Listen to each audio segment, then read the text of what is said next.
Bed पे चढ़ती भी नहीं है। बताओ अपनी कहानी, आज की हीरोइन आप हो।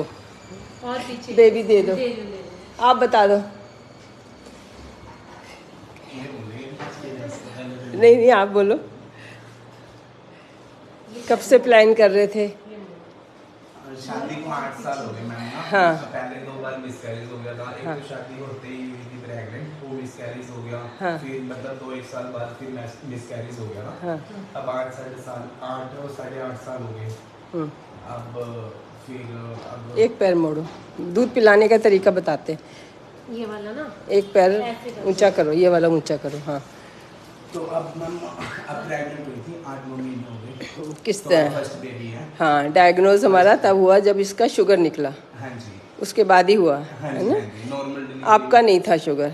नहीं नहीं, मेरे में जिनके प्रेगनेंसी नहीं हो रही 90% को या थायराइड निकलता है, या शुगर निकलता है, या वो को फर्टाइल डेज नहीं पता होते हैं, या विटामिन डी की कमी होती है, या टेंशन बहुत कर रहे हैं, या अननेसेसरी ज़रूरत नहीं है ट्रीटमेंट ले रहे हैं।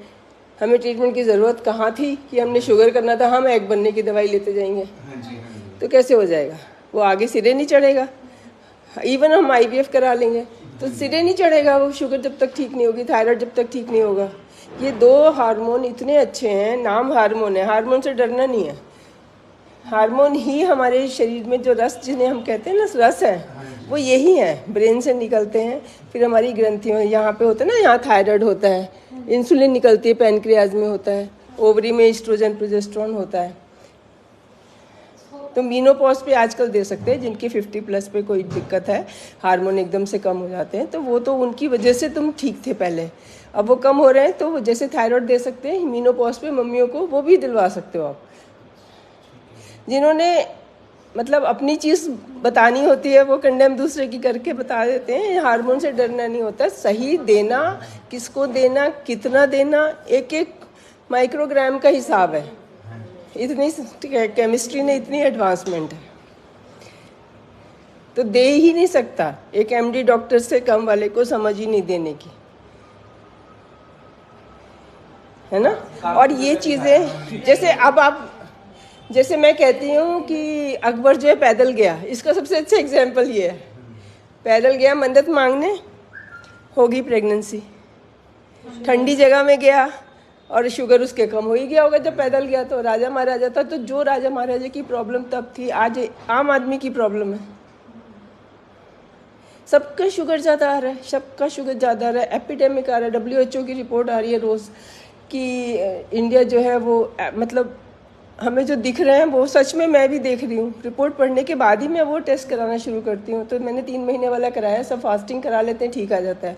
तो सब ने हर 6 महीने में अपना 3 महीने वाला कराना है, स्पेशली जिनका वेट ज़्यादा है और जिनकी कोई प्रॉब्लम है, बाल झड़ रहे हैं, तो प्रेगनेंसी नहीं हो रही, तो उनसे उठा नहीं जा रहा, तो विटामिन डी। इससे प्रेगनेंसी में इंसुलिन लिया था, कितना लेते थे? 18 मॉर्निंग।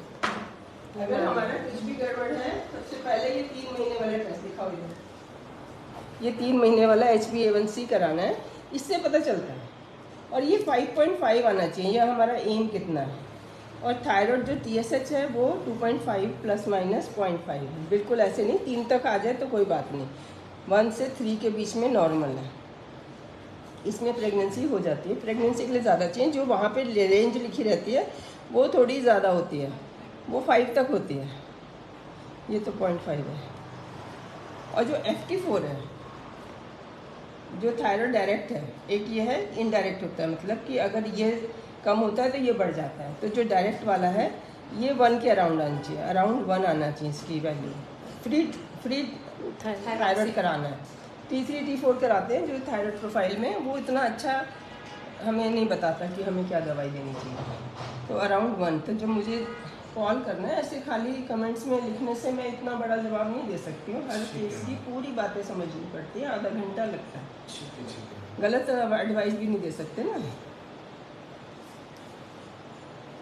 और विटामिन डी का तो चलो सबको पता चल गया, उसके लिए एक इंजेक्शन है एरेकिटोल, एक ब्रांड है वैसे, जिसका कि ना रिएक्शन नहीं हो रहा। एबट तो का है। हाँ, एबट का है, अच्छी कंपनी है।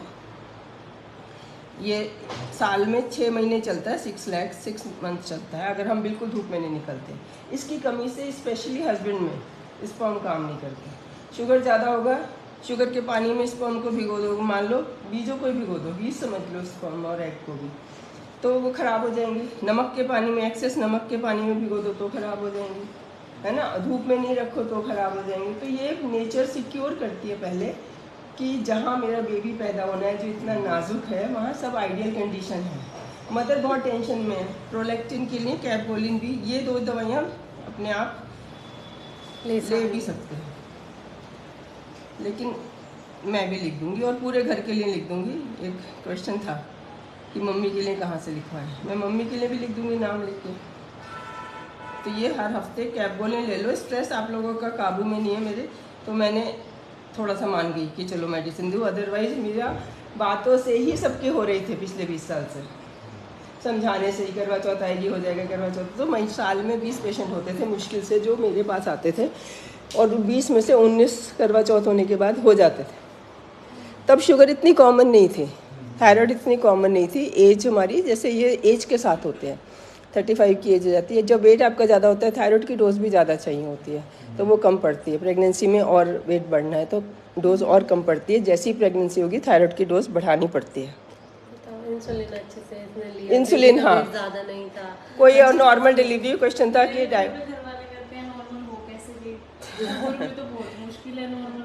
शुगर में आपका शुगर कैसे है, देखो समझो, नहीं समझो कि चाहे वो शरीर में बन रही थी, चाहे आपको बाहर से मिल रही थी, बॉडी को मिल रही थी, बच्चे को मिल रही थी ना। बेबी भारी हुआ, 3 kg का हुआ, पूरे दिन पे हुआ, हमने पेन की वेट करी, पेन हुए 9 मंथ्स पे पेन हुए, 39 वीक पे।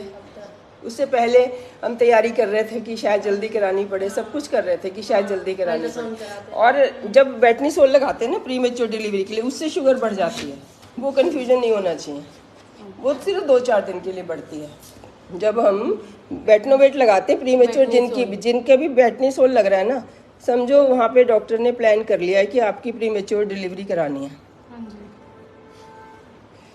कि अगर लगाया 9th में शुरू होते ही लगा दिया कि भाई इसको प्रॉब्लम है, वो प्रॉब्लम सॉल्व करनी होती है। डॉक्टर्स भी सुन रहे हैं और मैं डॉक्टर्स को भी एडवाइस दे देती हूँ।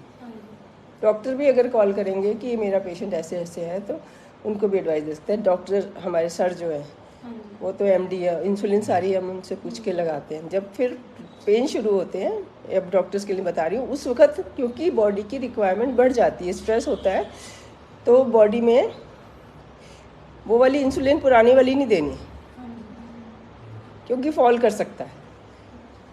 ग्लूकोज की रिक्वायरमेंट बढ़ गई ना, ज़्यादा बढ़ गई, तो वैसे ही शुगर फॉल करनी है।